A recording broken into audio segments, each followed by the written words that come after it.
Hey everybody, and welcome to Don't Copy That Floppy. I'm your host Lex, and I'm joined this week by a special guest co-host. Hi, Lex. You just say your name. Yeah, sure. My name's Chris Boudreau. I'm a guy. I'm a friend. Just some guy. Just some guy in Florida. Some guy in Florida.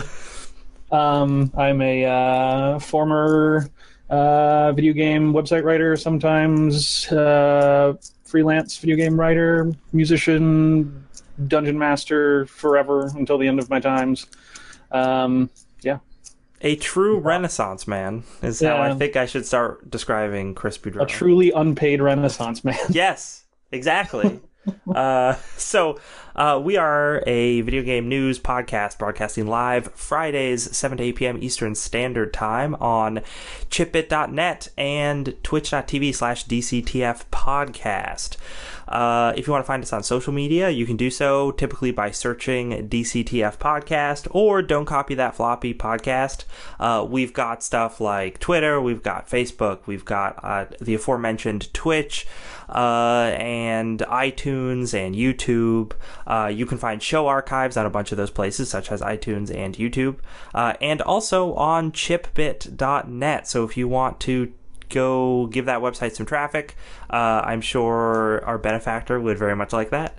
And also, it's a great website. It's a live stream chip tune music 24/7. And then I do this podcast. There's another podcast called Inner Geek that is about comic books that I also do with my boss. And there's some other stuff on there. There's some music show podcasts like Countdown stuff, which is pretty good. But anyway, benefactor. Oh yeah, the British man who runs everything behind the scenes. Benefactors. And if you really like the show and you feel like supporting it, there are two great ways to do that. One of those is by leaving an iTunes review, rate and review. That would be super awesome. The other one is if you have some cash money in your pockets, you can support us on Patreon and get the ability to vote on different stories that we talk about each week, as well as access to some monthly bonus content and some other odds and ends. Nice. Yeah, it's good. Patreon's a good thing. Yeah, thought about it, but I don't have enough people. No, it's allowed us to buy some cool equipment. We actually just bought a sound mixer, a 4-channel sound mixer. Ooh. So, and then I have my one nice condenser mic, which I'm using right now, and I'm going to try and buy another one of those, and then Dan and I are each going to have a microphone, because the way that we would record the show, the way we currently usually record the show and the way we have in the past is we have one condenser that's like we're kind of using like an Omni mic to record both of us, even though it's not really what it's meant for. You gotta do the live concert thing where you kind of get real close together and singing into the same microphone. There's a little bit of that and a little bit of work in post to sort of even things out and boost volume and get rid of noise and stuff like that.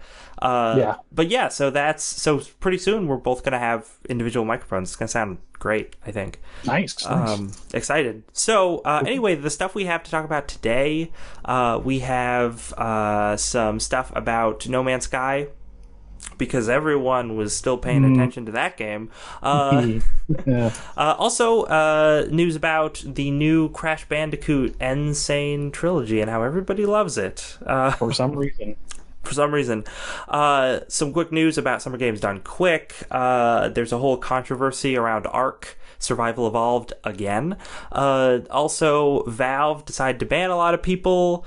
League of Legends decided to sue people. Blizzard is furthering its plans for Overwatch League. For Honor has fake news. For Honor's talking fake news. Sad. And Oculus has some big plans, and it is there's a big anniversary yesterday, not today, but yesterday there was a big anniversary, big sad unfortunate anniversary. Yes. And then we're gonna end out the show by talking about the one or two games that have come out that are worth mentioning, and the one or two games that are about to come out that are worth mentioning. So Chris, why don't you start us off with our first story here? Sure. This is from gamesradar.com. So there was an ARG, a augmented reality game around No Man's Sky recently that involved some like coordinates, some internal memos that were sent to moderators, and it all led up to basically. It seems that there's really big DLC material in the works for No Man's Sky, and yes, all sorts of quote. So apparently, the name Walking Titan has been bandied around, and fans were led to a live stream video, which, among other things, promised 10,000 applicants will be invited to check out the next step for No Man's Sky, beginning July 21st. And so the question is, Lex, is it ever going to be possible for No Man's Sky to regain its favor in the eyes of the gaming public, the general gaming public? No, I don't think so. No, next not at story. All right, we're done. No, the I think that it had a chance if it had done stuff sooner. Yeah, and this is something that Dan and I have talked about at length in past episodes, but we are generally of the understanding that when the controversy first started, if the game devs had been more open with people, responded more on social media, and had come out with DLC quicker, then I think that they could have probably mitigated a lot of the damage. But the problem with the stuff now is not so much that it's still damaging them, it's more that they didn't take their 15 minutes when they could have, and now those 15 minutes are over. So, yeah, we still see articles like this, but the majority of people, I don't think, are paying attention anymore. It's not even that they still hate the game, although I think when they think about it, they probably think about it with some amount of disdain. But yeah, I think it's more that they just don't even remember the game exists. Yeah, totally. I mean, like, it's so wild. Like, when this game came out, like, it was on the fucking Tonight Show. Like, it was on Conan, and like, it's the weirdest thing to think about. Like, Sean Murray was up there, sitting there talking to it with, Stephen Colbert and stuff, and it's like, this is so strange. Like, when you think back on it now, like when you think about the release and what it ended up being, and the fact that Sony let this publicity nightmare train run away, like. And crash into the station, like, because it's really what it ended up being was just a complete publicity nightmare, when they really should have reined Sean Murray in and been like, instead of saying vague things, don't say anything, like, well, that's don't the thing promise too, right? stuff that. I assume that Sony were the people who set up the Late Show interviews, right? Oh, because yeah, I don't assume Sean Murray could have done that on his own. No. Their company's like 20 people. Yeah. So it was definitely Sony's PR arm. I remember reading things about how there was like a Sony PR, a guy in charge of PR for that game from Sony who quit, and like they were kind of in the end of it with like nobody else, so they kept on shoving Sean Murray up there, and it's just like, oof, bad move. I do think that Sony is mostly to blame for that game being bad, because the thing is, if that game was promised to be what it actually was, or people just didn't say anything, or if they just came out and they're like, oh yeah, it's like Minecraft, it's like a crafting game, procedurally generated, that's all it is, Well, they should have. I think what a lot of people don't realize about it is that it's an indie game. Yeah. But which they probably should have figured out from the people that made Joe Danger and nothing else, all of a sudden coming out and say, yeah, we're making Star Citizen, basically. Yeah. But it was marketed like a AAA title. It was actually marketed harder than most AAA titles are. I know. So that gave everyone the impression that it was going to be like a AAA title, and it's not. So yeah, no, I put a lot of blame on Sony as well. I think they're mostly at fault here. But to say something good about Hello Games, they are still plugging away at it. I mean, there's got to be some fans still playing that game. Oh, I mean, definitely. And they're trying to do good. I mean, they've been radio silent. No one has heard of Sean Murray lives in an igloo now, like somewhere in Norway. He's and off never the grid. talks to anyone. Yeah, but they have their blinders on, their heads down, and they're just putting out content. So good for them. Probably will never turn the nightmare train around, but it's good for them, I guess. One of the things I noticed about this article is they talk about the Portal gameplay and how some of the what was it called, the ARG stuff. Mm-hmm. Yeah, the made reference to Portal things. Oh, and I watched the trailer for Portal gameplay again, which I'll try and play a little bit of it now. I don't know if it'll work. you're talking about the original Portal, like the game? No, I mean like a feature called Portals that was supposed to be in No Man's Sky, and there's a little bit of there's the original 2-minute trailer of that gameplay feature, which I'm gonna skip to the end because it's just like, oh, you're on a planet for the majority of the video. No. But yeah, he finds a portal. Here is the footage of that. It's all funky looking, and he walks through it, and he's on another planet. And I remember seeing this trailer when they were first talking about the game and thinking, oh yeah, that looks really cool. That looks like a fun feature. And I didn't ever think about it again because it got lost in the shuffle of all of the other cut features. Yeah. So I was like, oh yeah, I forgot about that feature that they didn't implement. Right, yeah, I was too busy looking at the dumb-looking animals. Yeah. So yeah, that's pretty cool. Yeah. And yeah, there's a lot of weird ARG stuff. Yeah, the ARGs are strange. But speaking of consumer habits and what games people want to buy and how sometimes I understand it and then other times I just don't. There is a story at a gamesindustry.biz from this past Monday, the 10th. Oh, I should have said at the beginning of the show. It's July 14th. I knew I was forgetting something. There's a story out there birthday.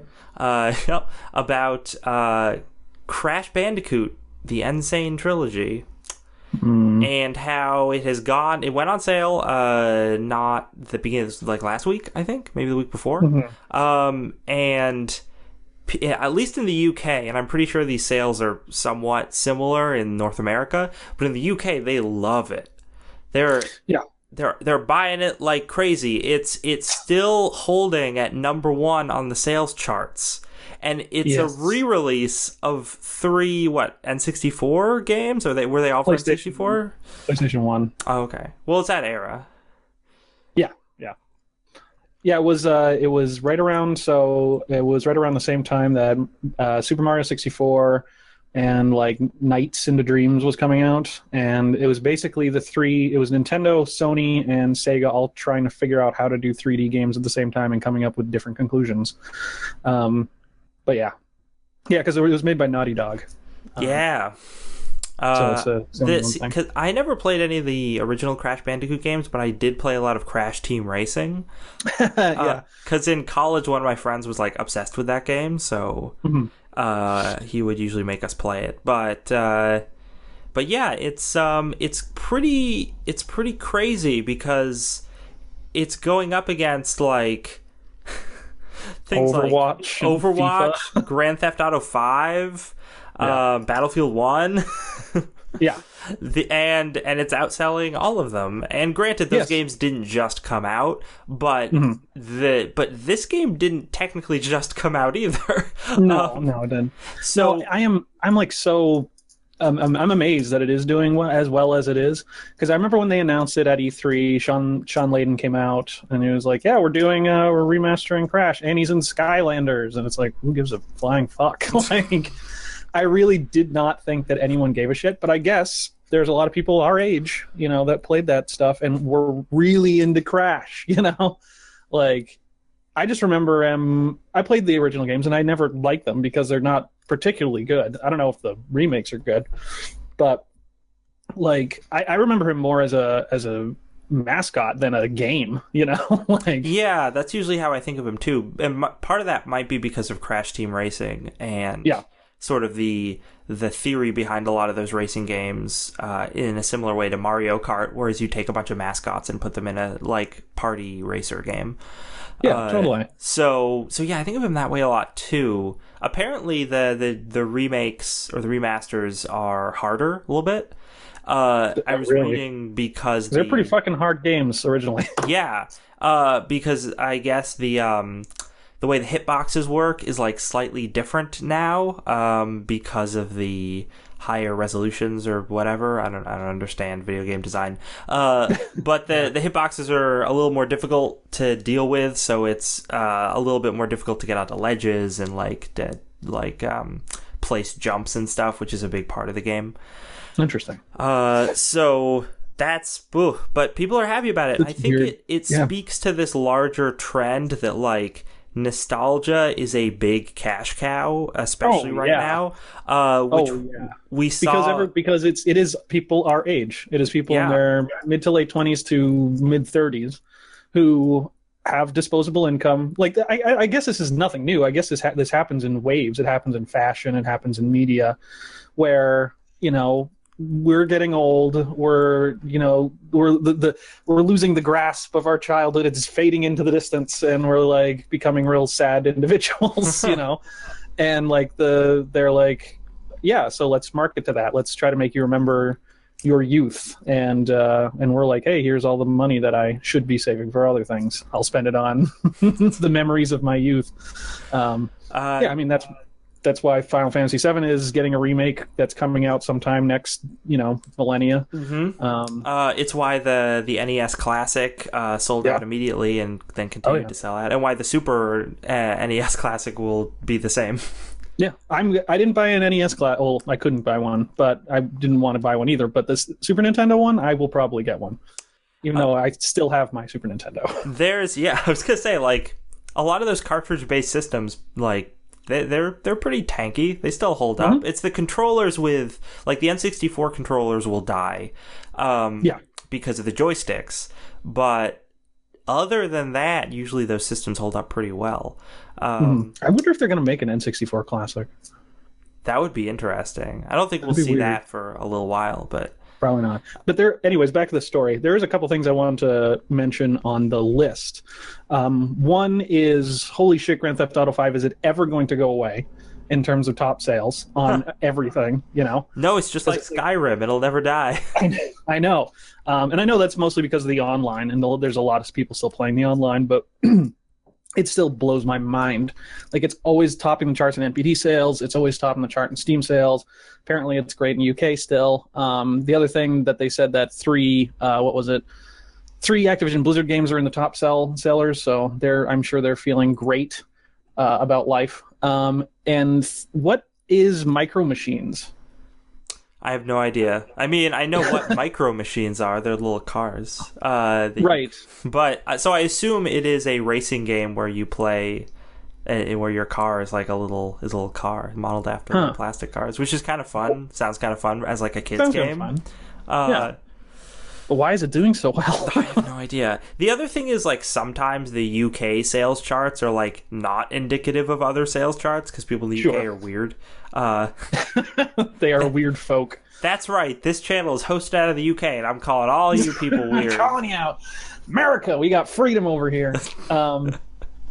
Also, I love that Rocket League's still doing well because I got a soft spot in my heart for Rocket League. Super good game. Definitely. They're doing, like, incredibly well overall. Their sales just continue to rise. They've never had a down month. Their sales have continued to rise since they came out. And I'm sure that as soon as people can actually buy Nintendo Switches, they will buy Rocket League for it. Is that already out, or what was the date on that? Do you remember? On their release? No, I don't know when that was. Soonish, if I remember correctly. But I think that's huge for both the Switch and Rocket League, because I think that game's going to be right at home on a little handheld, that you can take around. And man, actually, since the last time I was on this show, which was, we were just talking, I think maybe like more than 6 months ago or something, I was like super down on the Switch because it was before the Switch had come out, and I was like super pessimistic about it. But call me converted. I want one, and I think everyone wants one. I mean, I think that there's a lot of really fun multiplayer possibilities for it, which I think is why I am the most interested in it. But I'm holding off on buying one partially because there aren't very many copies to buy, and partially because since there aren't very many copies to buy, most people don't have them, which means if the thing that I really want to do on it, which is multiplayer, will be more difficult if less people own them. Yeah, totally. So, yeah, but there's a lot of cool games. There's the game that Dan and I saw at PAX that was one of my favorite games I saw at PAX called Hunt Down. I don't know if I told you about this, but you should look it up. It's great. It looks almost exactly like Streets of Rage from the Sega Genesis, except it has more of an emphasis on using guns instead of just punching people, although there are some melee mechanics in it. And because the controls are as simple as an old school side scroller like that, it makes use of the Nintendo Switch's feature of splitting up its two little controller sticks, so one person can be player 1 and the other person can be player 2. So it's very much about co-opting stuff. Yeah. Look at this. The pixel art's great. Yeah, pixel art's amazing on it. It has that real. What was the thing that I always describe it as? It's the future of 1997. So it's very much like Escape from New York feeling with a lot of its art aesthetic and like Blade Runner-y kind of stuff. Yeah, there's like a whole gang that wears like that look like Mad Max type guys that wear like football pads and stuff. Nice. It was a blast to play, and the devs were really nice. So that's one of those games. I think it's coming out next year. That I really want to. It's going to be like a cheaper title because it's an indie game. I think it'll be like $15 or $20. So that's one of the things that I would love to play on the Switch because I think it would be so much fun to just sit down and casually play co-op multiplayer. Sure. And that's primarily what I want to do with the system because it's a portable system. I want to grab it and then bring it to places and then play casual multiplayer games on the go with people. You want to go to rooftop parties like they showed in the... Karen. Yeah. Antisocial Karen. Antisocial Karen. I just want to grow up and be antisocial Karen when I grow up. That's really my goal. That's really what we all want. Yeah. But let's... move on. Oh, one last thing I want to say about this Crash Bandicoot thing. Do you think we'll get a Spyro remake? I think we will. I think we definitely will. Because it's doing well. Yeah, and it's not, and as we were discussing, it's not just this. It's like any of these nostalgia projects typically make bank. So I think that companies would be stupid to not cash in. Yeah. I think we'll see Spyro, maybe Medieval. Oh, I would love Medieval. That'd be great. Well, a while ago, there was a screenshot released that looked like it was a new Sir What's-His-Face, the skeleton guy. Was it Daniel Fortescue? Yes, that was exactly it. It was him rendered in the new Unreal Engine, and a lot of people thought that it might be actual footage. And I don't think they ever figured out if it was or not. It was probably one of those fan projects. There was a slew of Unreal Engine fan projects of different like N64 games that all looked great. N64 and PlayStation games, and they all look great, and they were, and any of them that were actually like trying to remake the game were immediately shut down. But anyway, great news for fundraising. We had this past weekend was Summer Games Done Quick, and it broke its fundraising records. It raised $1.7 million for charity over this weekend. Yay. Which is fantastic. Many saw some frontiers. Yeah. Doctors Without Borders. Yep. That's great. It's really good. I mean, I think every year we do a story about Games Done Quick and how they've broken their record for fundraising. Yeah. So I'm glad that keeps happening. It's a good world that keeps happening. It was crazy when you sent me the story and I was reading it. I was trying to I remember when Good Games Done Quick, or Summer Games Done Quick, or Awesome Games Done Quick. Like I remember when that all kind of started, because it was in 2010 was the first one, and like it probably started getting really popular around like 2011, 2012. And it's crazy that like it has its own like fan base now. Like there's a whole like community around it, and it's like it's awesome. It's awesome for the speedrunners, obviously, because they get way more attention. But obviously, raising a shit ton of money. Like it's such a niche part of the gaming landscape, speedrunning, that it's cool that it's been turned into something for good, you know. Yeah, definitely. Really, it's great that they were able to channel that. I was, I was watching a video on this, and they were talking about some of the different times for different games, and I'm not sure if they're in this article. Oh, they're not. Gosh darn it. But someone was they were talking about how like somebody did Dark Souls in like 27 minutes. Jesus Christ. I was like, oh my god. That's insane. But yeah, there's some very impressive sportsmanship going on at this as well. Yeah, they're talking about one guy played Portal 2 co-op by himself with 2 mouses and 2 monitors. Ooh. And beat the game playing in the competitive the co-op mode. Oh, okay. Best part about a bunch of the screenshots of this that I'm showing from this article, the pictures that were taken. I assume that what these people are playing are like older SD games, but you can only see the picture of all the people who are watching them play, and then the backs of the televisions that they're using. And the televisions are all tube TVs. Yeah, they're huge. They're giant, and I'm like, they must be playing like N64 or PlayStation or something, because why would you play anything modern on that? Yeah, totally. Yeah, that's great. I love that tube TVs are still around, still out there. I think Dan has a big honkin' tube television that he keeps in his room that he's just like, yeah, I mean, if I want to fire up my PS2, I'd rather play it on that because it looks better on that than it looks on my 1080p television. Yeah, I kept around a CRT television for a long time because I had all my old systems, and I'm just like, I'd just rather play it on this big ass 1,000-pound CRT TV. than to play it on a modern screen. But eventually I was just like, fuck it. I can't keep on moving. Like, this is the one thing that I'm like, no, I'll carry it with me to my grave, you know. And I just eventually had to stop. So moving on to our next story. ARK Survival Evolved. People are mad at them again. Yeah. Because once again they did something really stupid. Yeah. From a PR standpoint, it was very stupid. Yeah. ARK Survival Evolved, for those who don't know, is a game in which you, ride dinosaurs, I guess. Yep. I mean, that's the main feature. And crafting game, too. It's like a Minecrafty kind of thing. Yeah. And it went live in Steam Early Access in 2015, and it's been on there ever since. They've been adding to the game. There was a kerfuffle with them, I feel like last year, where they decided to release paid DLC for the game that hadn't come out yet. Yeah. And everyone got real angry, as is a reasonable reaction to that. Pretty reasonable. Yeah. But now they have done sort of a similar thing to make fans angry, where they've set a date for the game to come out, which is August 8th. But they have also said, hey, guess what, everybody? The price of the game is going to double for when it comes out.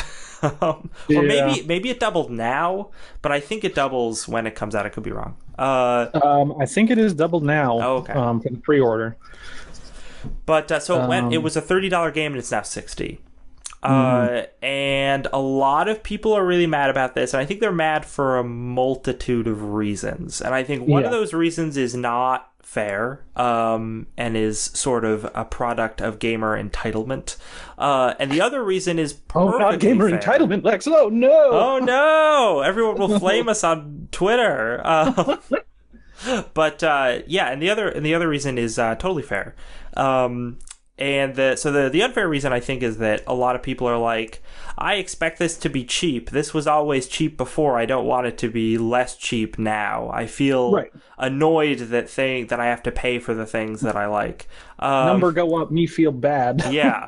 And I think there are definitely some people that are lashing out just for that reason. And I think that's not fair, because if a title is in early access, I would actually expect to pay less for it than I would pay for a finished title.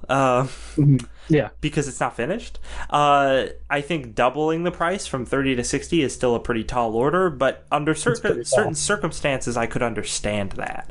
Well, apparently, at least if the article is to believe, and I don't play ARK, and I'm not part of the community, but apparently they said that this was the plan all along, and they've said to the community that this is the plan all along. Well, that's the thing, right? I think that when they were asked about it, they said this was the plan all along. But I don't think that's what they've actually been saying all along. I feel like it's much more likely that maybe it was the plan all along in their private company discussions, but I don't think that. But the fact that everyone is so taken aback by this makes me think they definitely didn't make that clear to people up until this point. Clear enough, maybe. Yeah. So it's weird. It's weird. But I think the more reasonable argument for why this isn't fair is coming out of some of the people who are saying, look, this game has consistently had problems with being very janky and very buggy since it's been in early access, and it doesn't feel like those are all fixed yet. Right. It feels like there's still a lot more work to do, and it seems like Wildcard, the studio that makes it, has decided they just want to get it out and onto the market, even though it's not quite done yet, and they're just... Or rather, they want to charge more for it, and they're saying, okay, well, we'll put it out on the market as an official release, and that will be our excuse to charge more for it, even though there will still be the same kind of bugs in it as there are now, and there will be the same kind of patching as there are now. So the actual game will change in no significant way, and the way that it's updated will change in no significant way, so there isn't really anything to justify the price increase. Right. And I think that's a fair argument. So they do say that it's because the retailers wouldn't allow for a price discrepancy between digital and physical. Which is completely false. That is a total lie, because we see that we see price discrepancies with products all the time. Yeah, but they're dealing, because they're hooked up with Microsoft, right? I mean, wasn't it supposed to be?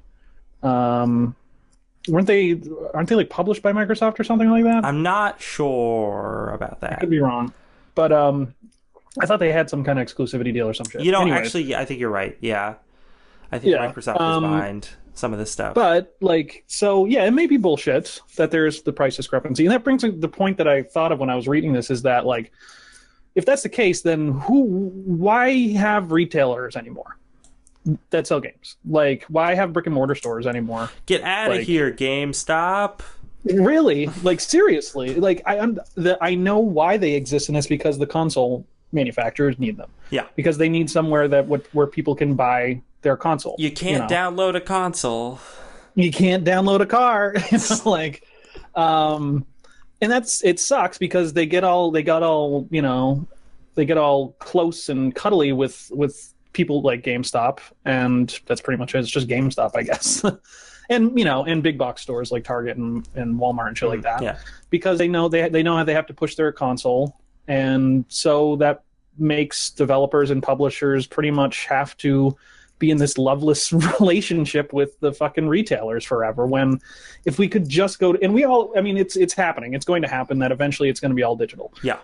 Brick and mortar stores will go away. There'll still be brick and mortar stores for retro gear and games and used stuff, much like there's still record stores. But once you go all digital, you can play around with pricing like that, because $60 is not I think about Ark Survival Evolved and or Ark. It was just known as Ark originally. I look at that game. I've only seen small videos of it with people riding giant badgers and shit. And you see the jank and you see the lack of polish, because it's not a huge team. And I look at it, and $60 just sounds wrong for that game. 30, 40, somewhere in there, yeah, maybe. But I think that more and more people are looking at that $60 price tag, and they're like, Jesus, really? Do I have to pay $60 for this? It does. It seems a little high. And if you go all digital, then you can start exploring around the price scale and start seeing where some games fall. Maybe some games are worth more than $60. If The Witcher 3 came out and they're like, look, this game's $100. That game's probably worth $100.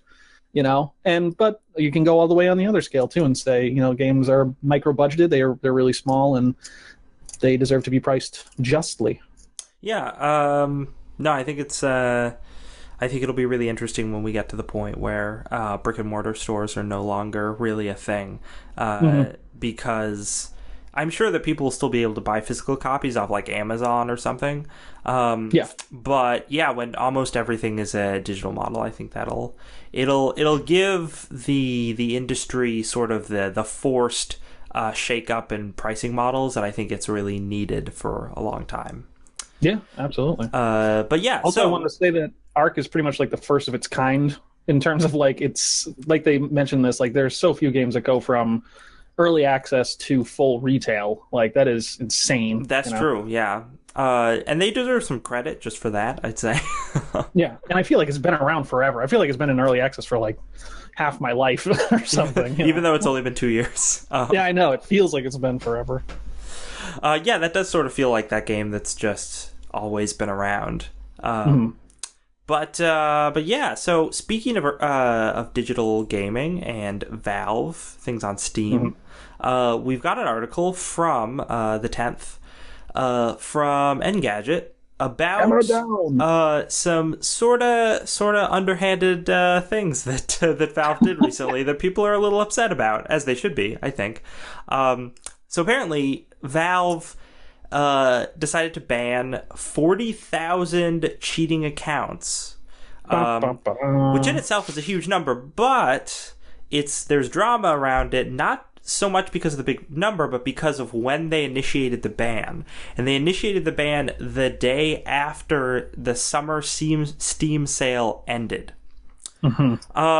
So that got some people upset because it felt like what Steam was doing was saying, okay, here, buy all of our games. Oh, you spent all your money on our games? Okay, now your accounts are banned.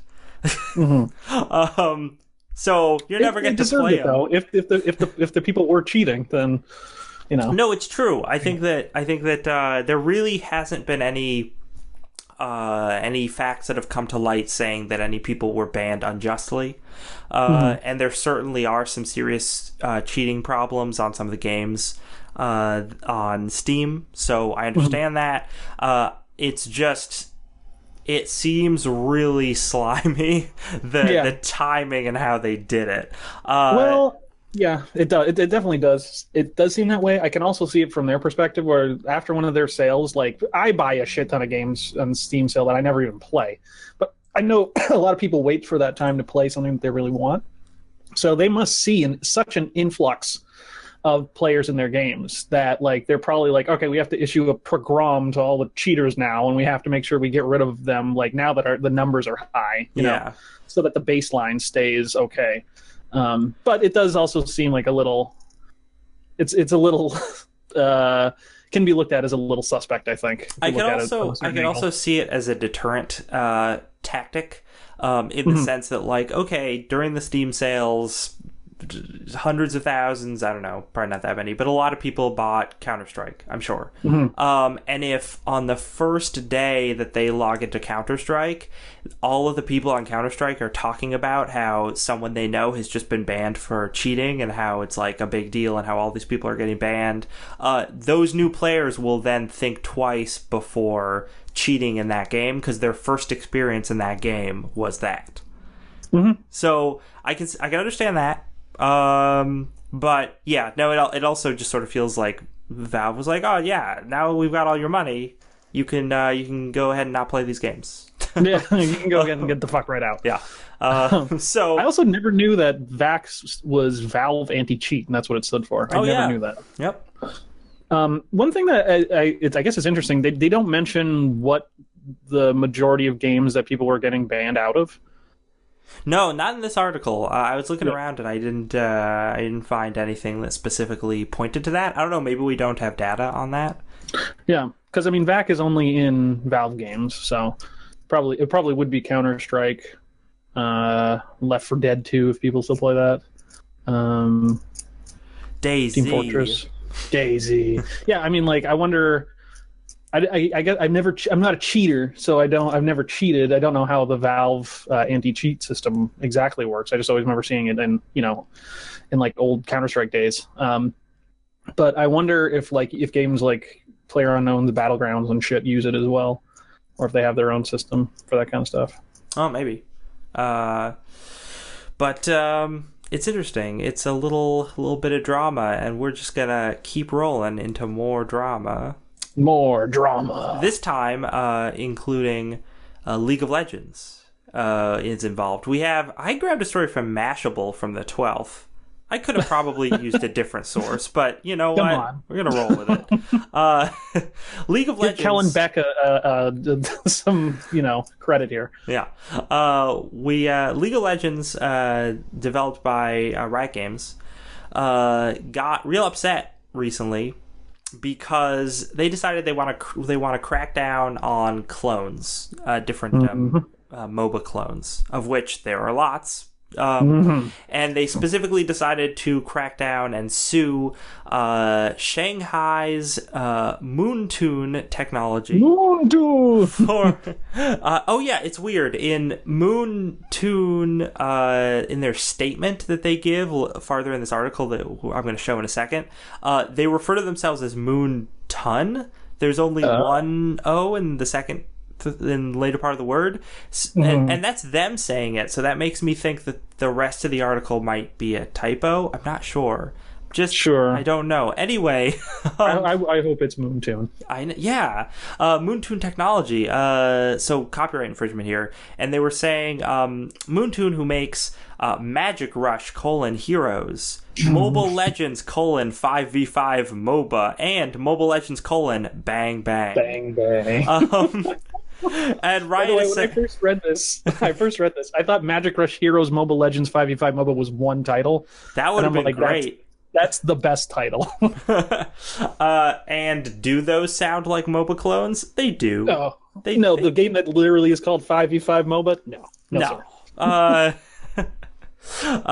Let's see. We've got the League of Legends. I think we've got a blurb from them which says each of the infringing games contains at least one contained a vast array of elements that were directly and deliberately appropriated from League of Legends, including but not limited to League of Legends characters, artwork, map designs, and unit and monster designs. And to add insult to injury, Moontun. Ooh, they refer to it as Moontun as well. So maybe it's the writer of the article did do a typo there. Kellen Beck! Moontun marketed and distributed certain of its games with a logo that is confusingly similar to Riot's League of Legends logo, using the exact same font and color scheme as Riot's League of Legends logo. And I think it's somewhere in this article. Oh yeah. And it does look. It looks a lot like it. It's this. They were clearly trying to cash in on the success of League of Legends. And I get that. I think it's a little weird to say they used our artwork and what was the other thing? Now I can't find the part in the blurb. It's not even that long. I was looking at the wrong one. Artwork, characters, map design, and unit and monster designs. So the way that's worded, it sounds like they directly ripped characters out of League of Legends and just put them into their game. And that's not true. They didn't do that. But they do have characters that are like barely different. Right. So it's one of those things where I think that Moontun made a deliberate effort to make their characters legally distinct. But we're legally distinct. Yeah, but we're obviously like ripoffs, right? And Riot's very unhappy about that. Now we're going to test the limits of what exactly is legally distinct. But this whole thing I find really amusing because League of Legends, for those who don't know, is kind of modeled after another game. Yeah.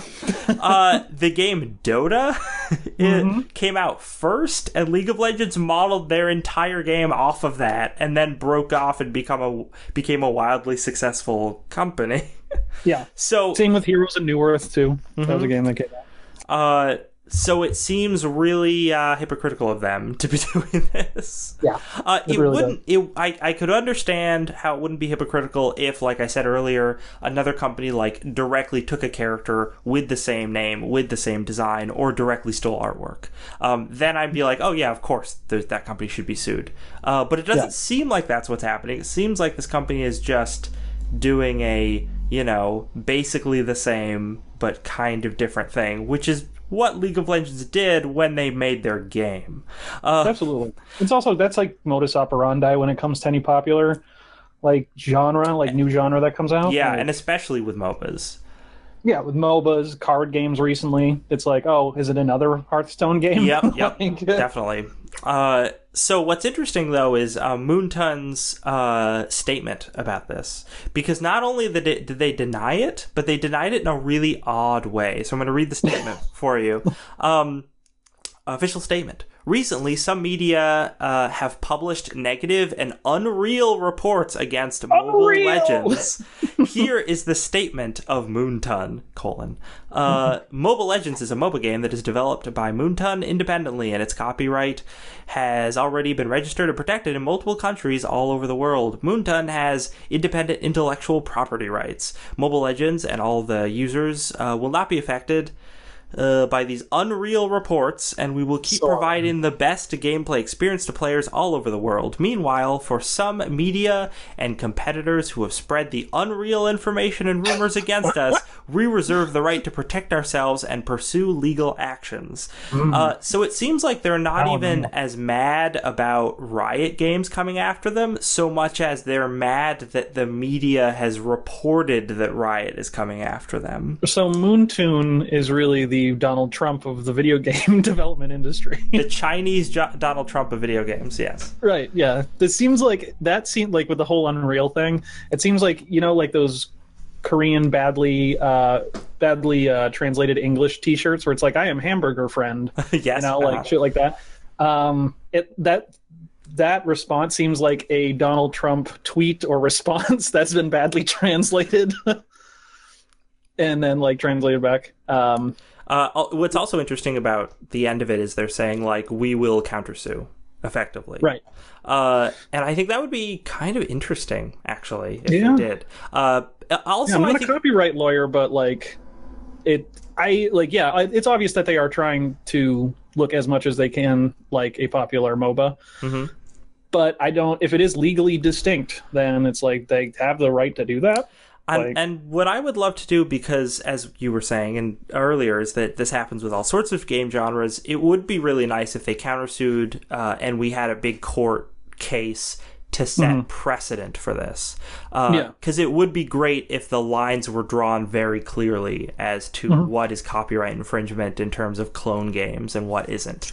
So that way you don't have Bethesda suing Mahjong over the word scrolls. Oh yeah, Jesus Christ! Fucking who were the Minecraft people? Mojang, and they sued them over the name Scrolls. Yeah, that's so stupid. It was really dumb. But Bethesda, or I should say ZeniMax, sues people over really dumb shit. They have a history of that. Oh yeah, because they were behind the whole VR lawsuit. Yeah. Yeah. But we're running a little low on time. We've got about 15 minutes. So let's try to blitz through these next 4 stories as fast as we can. It's almost like we ramble. What? No. It's not true. So as of a story from The Verge from July 12th, we have Blizzard announcing the first Overwatch League teams and owners, including such notables as Robert Kraft and Jeff Wilpon. Did I pronounce that right? I think I did. Wilpon? Why don't you give us the lowdown on this story? Yeah, so it's very interesting. It's basically another attempt from a competitive game to make a international league to become as popular as televised sports. But it's being done by Activision Blizzard, who are probably one of the only companies in the world that have the money to do this and actually make it work. Mm-hmm. So they're setting up Overwatch League teams that are going to be city-based, much like any kind of team sport is. And so they're setting them up in Boston, Los Angeles, Miami, Orlando, San Francisco, and then there's one in Shanghai and one in Seoul, South Korea. And New York as well. In New York. And the idea is that they're basically these teams, at least for the Boston one. Robert Kraft is the owner of the New England Patriots. There's a lot of money. Oh yeah. and the Kraft family knows what they're doing when it comes to like running sports teams. The guy that is the COO of the New York Mets is going to be running the New York team. So it's like it's real big names, real big people, big fish that are going to be running these kind of things. And I think it's interesting. I think the timing is actually interesting because if you remember, not too long ago, Activision Blizzard bought MLG, Major League Gaming. And I wonder how much of that was we want to buy the infrastructure for this move. Mm-hmm. Like they wanted to have the infrastructure in place so that they could try to do this. What do you think it's going to be as popular as they want it to be? Probably not quite as popular. Yeah, but I do understand that they're just using the regular established sports model to do it. Mm-hmm. In the article, we have a quote from Nate Nanzer, the commissioner of Overwatch League. Mm-hmm. We did a lot of research into traditional sports and how do traditional sports teams make money, and what we saw is that in traditional sports teams they make money because they have a revenue and host home games and sell tickets and merchandise and all that, and that's completely missing from esports. Mm-hmm. And he's not wrong. Esports, I think, because it was created by people who were not immersed in the traditional sports world, and because I think a lot of the people who were running it took this thought process of these, since it's video games and we're using all this technology, we should set this up in a different way, in a more modern way than the way traditional sports franchises work. And I don't think that's a bad idea. But I also think there's a lot of merit in a company saying, okay, how do traditional sports franchises work? They work this way. They make this much ton of money. Okay, well, we'll just set it up that way then. This tonnage of cash. We know that this is a system that works. And I assume that that's Blizzard's rationale here, and I think it's a solid one. I just worry, going back to your question, that it's not going to be as popular as a traditional sport, though it can be quite popular. As we know, different esports things have generated a lot of revenue.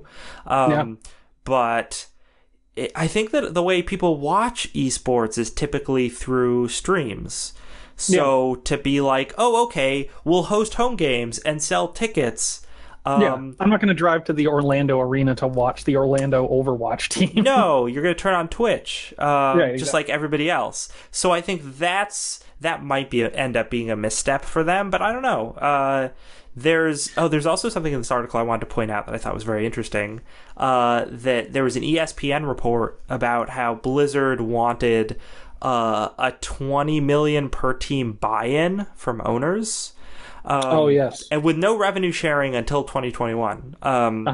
Real dedication. Yeah, but Blizzard declined to discuss the rumored buy-in.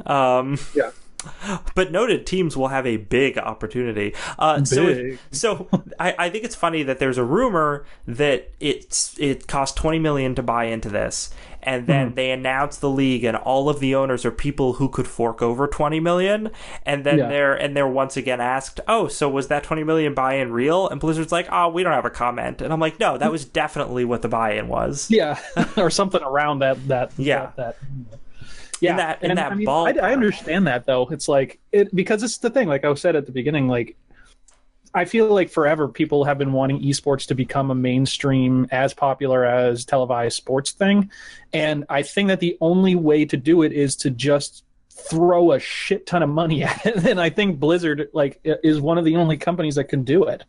Them and Valve. I think that's really it in terms of like companies that have enough money to throw behind something for it to become big. Like they're probably gonna have to operate at a loss for a long time, but if their goal is to get it on ESPN, to have people watching it all the time and actually root for teams and stuff, I think they're some of the only companies that can pull off that kind of thing because they are the only companies that have that much money.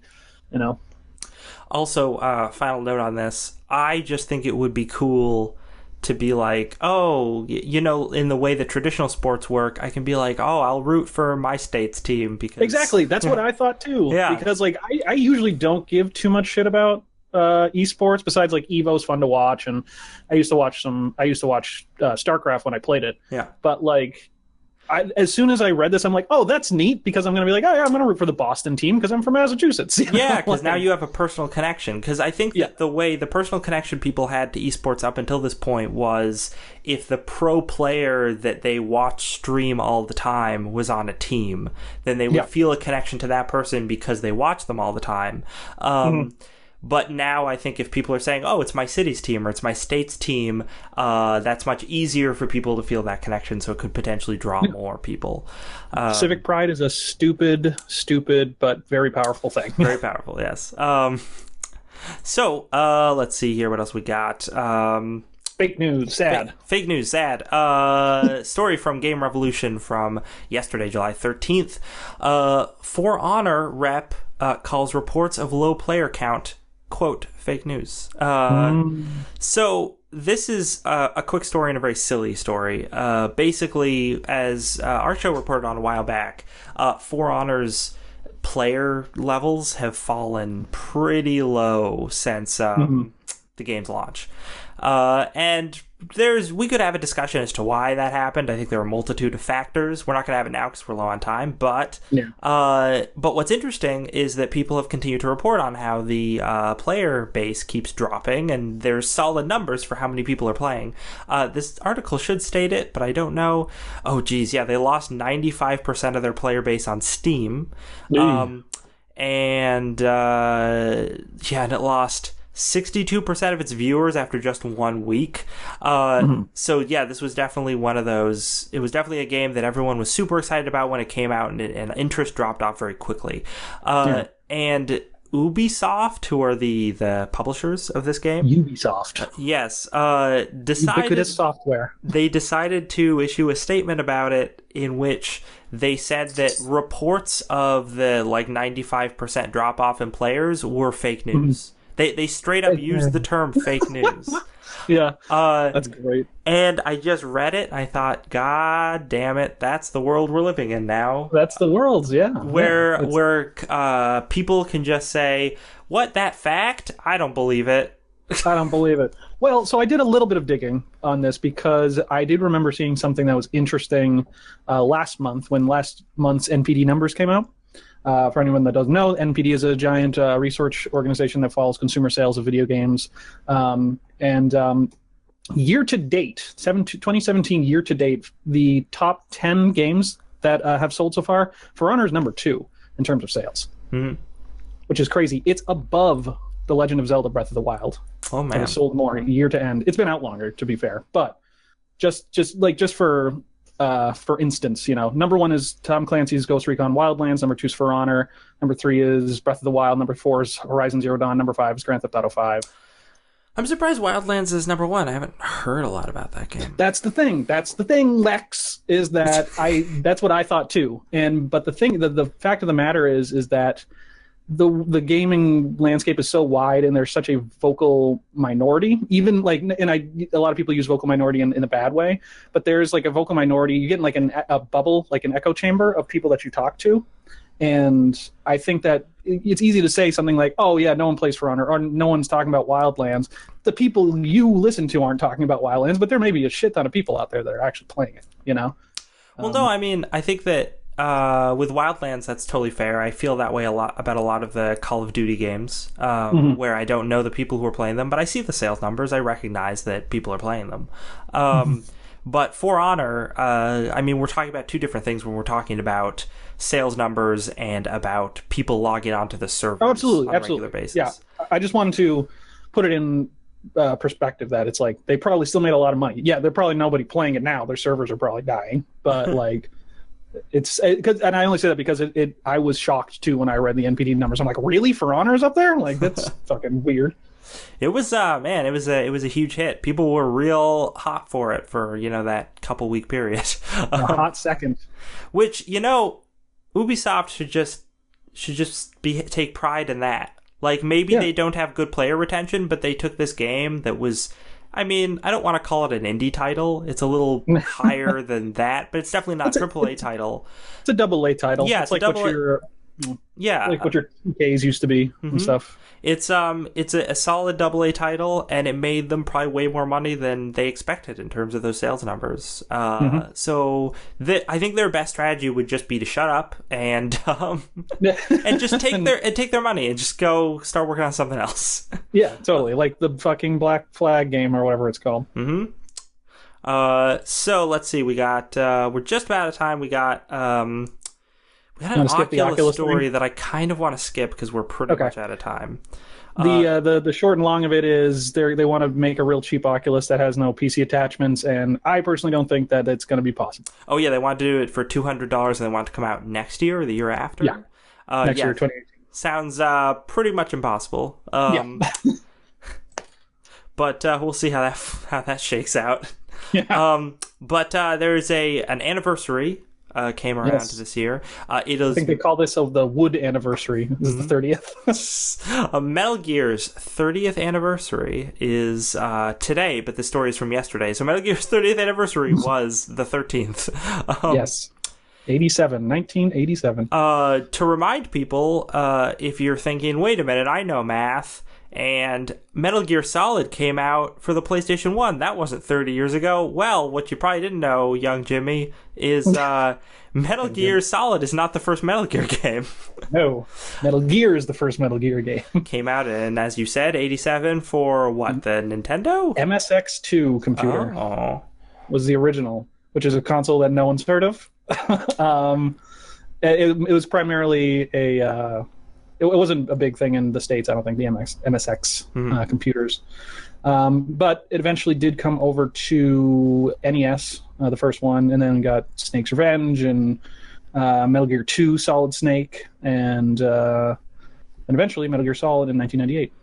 So there was like almost 10 years, more than 10 years, between the first one and Metal Gear Solid. You know, I really gotta play some of those, like Snake's Revenge and Metal Gear Solid 2, Solid Snake. They're weird. Or They're hard. Because I just think it would be super interesting to play a 2D Metal Gear game. Yeah, it's crazy because it really, if you like, I started with Metal Gear Solid and then eventually went back in the just to kind of experience the history of it. And it's crazy how many things did make it over. Like how many things you're like, oh, that's where that comes from. Like it's kind of fun in that way. But yeah, it's just shouting out to Metal Gear. There's unfortunate. It's not, I mean, it is the franchise is now dead. Oh, what are you talking about? Metal Gear Survive's coming out. No, that's not. No, we're not. That's not a Metal Gear game. What was your first Metal Gear game? Solid.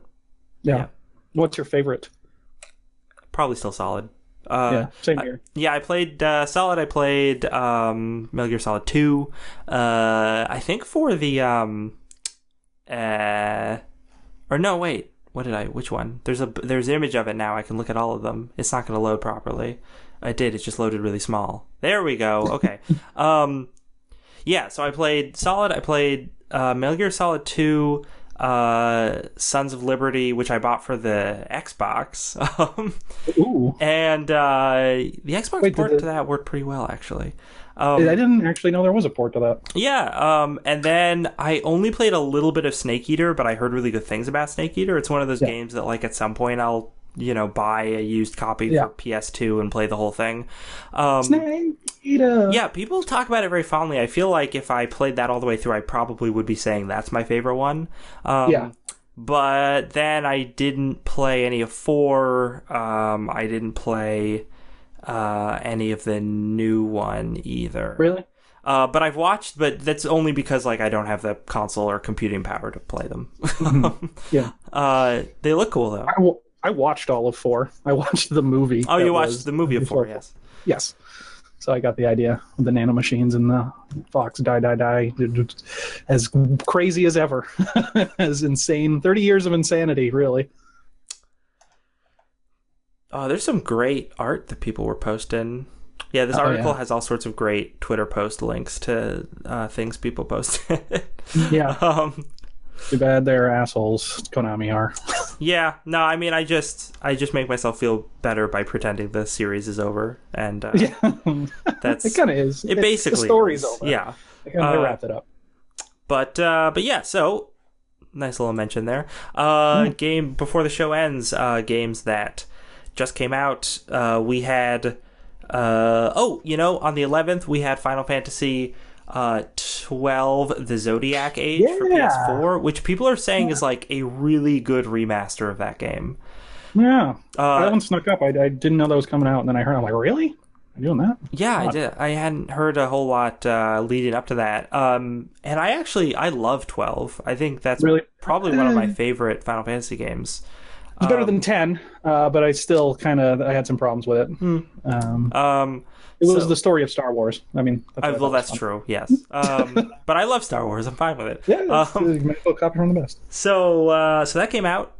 People were talking about that. It's good. The End is Nigh for Windows. I don't know what that is. It came out on the 12th. We had what was it coming up on the 20th? We have Lone Echo for Windows, which you were saying is a VR game, which is made by Ready at Dawn. Makers of much maligned 1882 The Order. Oh yeah, The Order was real pretty. Didn't have anything else going for it, but it was real pretty. Nope. And this game also looks real pretty. Hopefully, it will have other things going for it. The End is Nigh that's an Edmund Macmillan game. The guy that made Super Meat Boy and Binding of Isaac. He did the art for it. Oh, cool. Lone Echo is about to come out, so maybe we'll have another interesting VR title. I think, what was it? Farpoint? Farpoint was for Sony VR. Yeah, and people were talking about how that was really good. So yeah, I would love it to get more good VR titles. And then on the 21st, Splatoon 2 for the Nintendo Switch is coming out. Going to be kind of a big deal, so we will definitely be reporting on how that did.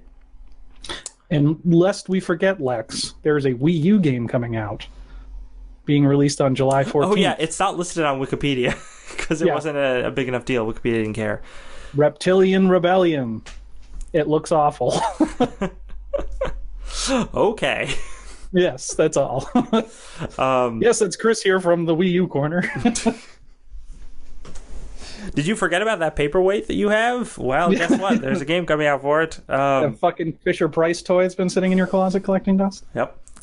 So with that, we are pretty much out of time, as we have gone only like 5 minutes over. I'll take it. We tend to ramble when we start to talk to each other. That's true. That happens. I will be returning next week. Probably still without Dan because Dan is just really, really busy with work. Apologize to listeners about that. He recently got a full-time job. He's working like 7 days a week. It's insane. Can I do the show again? Yeah, you can do the show again. Why not? Sweet. I was going to ask somebody else, but screw it. This is easier. Yeah. Maybe I'll try and get a third person and we can have 3 people. That'd be fun. That might be fun. I really want to get my friend Kevin James, not that one, on the show again because he just completed his crowdfunding for his documentary. Video game documentary. They made their goal, not for resale. Doc is and it's a documentary about different physical mom and pop video game rental and selling shops across the country. He went across the country and visited a bunch of them and did a bunch of interviews and stuff. It looks like it's going to be really cool. Looks really fucking cool. So yeah, maybe I'll try and have him on as well. That could be neat. And yeah, so definitely check us out on social media. Give us an iTunes rating and review if you have some money in your pocket and you want to support us. Try and support us on Patreon. It'd be very cool. And I guess until next week, remember, don't copy that floppy.